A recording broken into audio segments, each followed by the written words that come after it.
I'm not afraid of...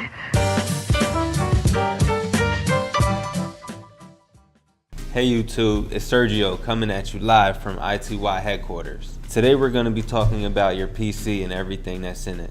First we're going to be talking about the motherboard, then we're going to be telling you about the CPU, RAM, power supply, expansion slots, heat sinks, fans, hard drives, and the output ports. Make this super calculating machine we call computer. Enjoy. First we're going to talk about the motherboard. The motherboard is the main part of your computer. This is what allows communication between all the components connected to this motherboard. You gotta keep in mind there is a lot of types of motherboards, different sizes, different forms, each have different connectors. Here's an example of a typical motherboard on a basic home PC. We have the expansion slots over here. These slots will allow you to expand the capabilities of your motherboard and your computer. This will allow you to connect and many different options such as better sound cards, video cards, wireless cards, and things like that. Next, located here we have the CPU or central processing unit. You can think of this as the brain of the computer. This is what will communicate to all the other parts in your motherboard. Next to it we have what we call a NOR bridge. This is what will allow direct communication between your memory, your video card, and your CPU. Will be located really close to the CPU because it's directly connected to the central processing unit. Next to it we have a different type of chipset, what we call the SAW bridge. This will handle communication between your I/O or input-output devices and the CPU. Some devices might be your keyboard, mouse, audio speakers, or microphone. Located here we have the SATA connectors. This will allow communication and the transfer of data between your hard drive, DVD drive, Blu-ray drive, and other optical drives.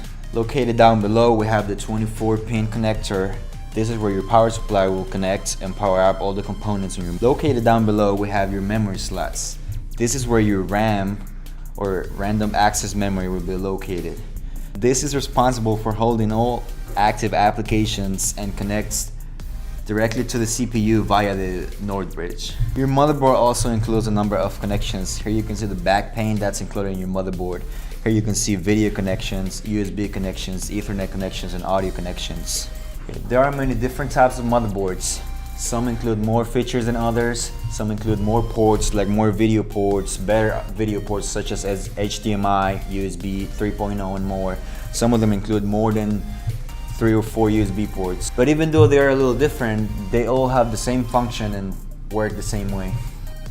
So the next piece we'll talk about is the CPU, or the central processing unit. It's what carries out all the instructions to your computer. It performs basic arithmetic, logical, and input outputs of the system. It's also the most important piece of the hardware in your computer. Without a CPU, it has no brain. CPU is basically the brain of your computer, so it does everything for your computer. As you saw earlier, the CPU, you would open up the CPU hatch and stick the CPU inside. Next we'll be talking about the heatsink. The heatsink is what draws all the heat out of your computer. It keeps your CPU cool. Your CPU doesn't want to go over a certain temperature or it will overheat and end up melting inside your computer. The heatsink also helps draw heat away from the CPU, like I said, and also any other piece of hardware like your graphics card inside of your computer to keep it cool. In every computer case you will find one of these, and these will keep everything cool in your computer. Next I'll be talking about HDD, or hard disk drives. This is a data storage device responsible for storing and retrieving your digital information. It acts just as a record player does. Same way the arm of the record player slides over the disk to read the music is the same way in the hard disk drive. There's metal disc inside with a magnetic head that slides over the hard disk and read and writes your digital information. Some of the leading brands of hard disk drives are as follows: Seagate, Western Digital, and Toshiba, just to name a few. The form factor of the hard disk drives vary. They come in a standard size of 3.5 inches for your desktop and 2.5 for your standard laptop. Hard disk drives now hold up to 1,000 gigabytes of storage. More and more, hard disk drives are becoming a thing of the past. This is a SSD, or a solid state drive.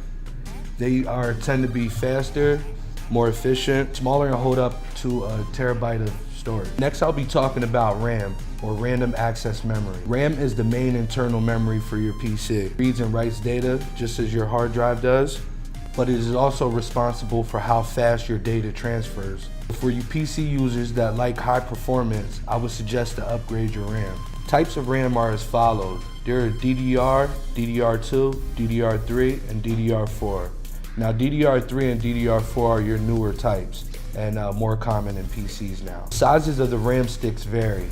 Back in the day, they varied from 256 kilobytes to now a whopping 16 gigabytes for a single stick. Okay, next in line we have a power supply unit. This is a power supply unit. This is what powers on your PC. This is what converts the voltage from your wall outlet to low voltage to power all the components in your PC. There are many different types of power supplies. They come in different sizes and they're also rated in different watts. As you can see, this one's rated at 400 watts. Now, depending on your computer and the components it's using, you will need a power supply that's rated at a certain amount of watts. If your power supply is underpowered, it'll cause your PC to run slow or shut down at random times. As you can see in the back, we have a number of connectors. Here's the P1 connector. This will connect to your motherboard and power up all your components in your PC.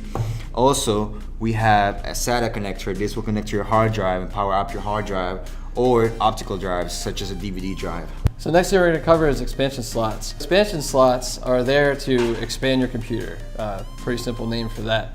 So obviously your motherboard comes with a lot of built-in components that'll help run your computer and help you do basic functions with your computer. But if you want to do a little bit more than that, that's why they put in these expansion slots. As you can see here, we have different sizes. You have a PCI and PCI Express. You have a by 1 or by 16. That just really deals with the channels that the information travels on the motherboard. And some of the expansion cards that you're going to be putting in here to upgrade your computer are a sound card or a video card, or other high-end video cards if you're doing some kind of gaming or something like that. If you want some more high-speed network capabilities, you can use some built-in like Ethernet expansion cards, or if you need a wireless capability and your computer doesn't have one, you can throw in a wireless expansion card. Again, these expansion slots are made to make your computer a little bit better than what it came from the factory. So if you're into gaming and stuff like that, you're obviously going to need to put higher video cards, graphics cards onto your motherboard than what comes from the factory. Form factor for your computer is basically the size and how all the components fit together. Obviously, showing this computer here, we have basic components inside of it. But let's say you're trying to build a gaming computer and you need a high-end graphics card, something like this. And as you can see, this won't really fit very easily into your computer. So what you need to do is, before you build your computer, you need to go out and lay it all out and make sure that everything fits together and lines up together. And the basic way to do that is start with your motherboard that you want, and then find out what connects to it and how everything works together. And then once you do all that, you find a case that everything will fit inside of. And there's a lot of different websites out there. You can check out some of the links below. They'll actually walk you through it. You pick out what you want to do, what board you want to use, and that'll help you find something that sets up together. So that's your form factor. In computing, an optical disk drive is a disk drive that uses laser light or electromagnetic waves to read and write from optical disks. This type of drive allows users to view and use content from CDs, DVDs, and Blu-ray discs. They actually work by rotating inserted disc at a constant speed in revolutions per minute.